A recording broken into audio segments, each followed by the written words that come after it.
Now, your Local 2 Weather Authority forecast with meteorologist John Mayer.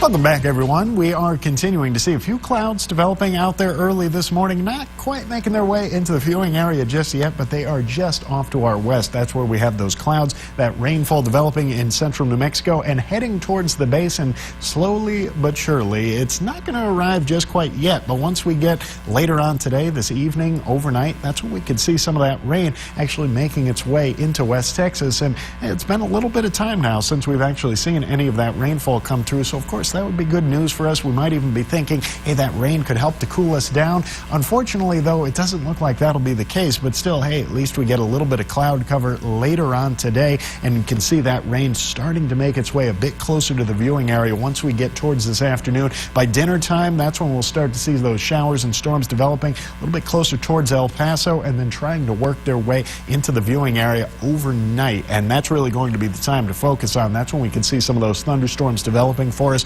once we make our way into the very, very early hours tomorrow morning through the morning commute, and then it's gone. This is very short-lived, but hey, at least it gives us a chance to see a little bit more of that rainfall in our forecast. That'll be something to look forward to. Unfortunately, it's about the only thing we're going to have to look forward to over the next couple of days. Otherwise, clearing out and staying hot out there. We're going to continue to see those highs well above average today, tomorrow, Wednesday, through the next several days. More of that heat on the way, but with that low pressure to the north, that'll at least give us a chance to see a little bit of that rainfall developing later on today. Now, big picture, we do have a chance for some severe weather with these storms overnight, but it's going to be well off to our north towards Kansas, Oklahoma, the northern part of the state up around Wichita Falls. That's the only real place that we're going to see that chance for any severe weather. But we also have some other developing news. We've got Hurricane Matthew. Typically, we don't look at the tropics for any of these systems unless they're going to affect us, but this is a powerful hurricane, Category 4 already,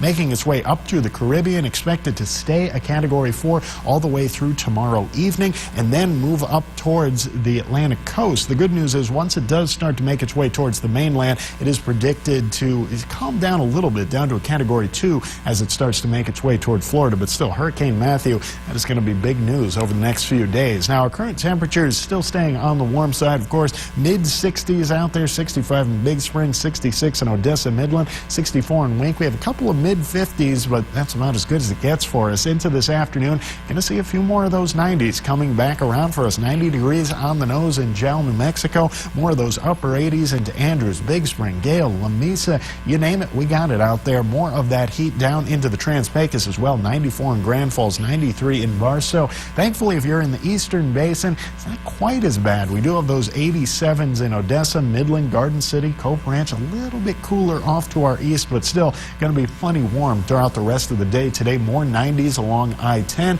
then once you get down to the Davis Mountains, it's a little bit cooler, but they're still staying in the mid-80s as well. Certainly some very above average temperatures in our forecast through the rest of the day today, and well, through most of the rest of the forecast. We'll be up to 90 again by Wednesday, more upper 80s into Thursday, but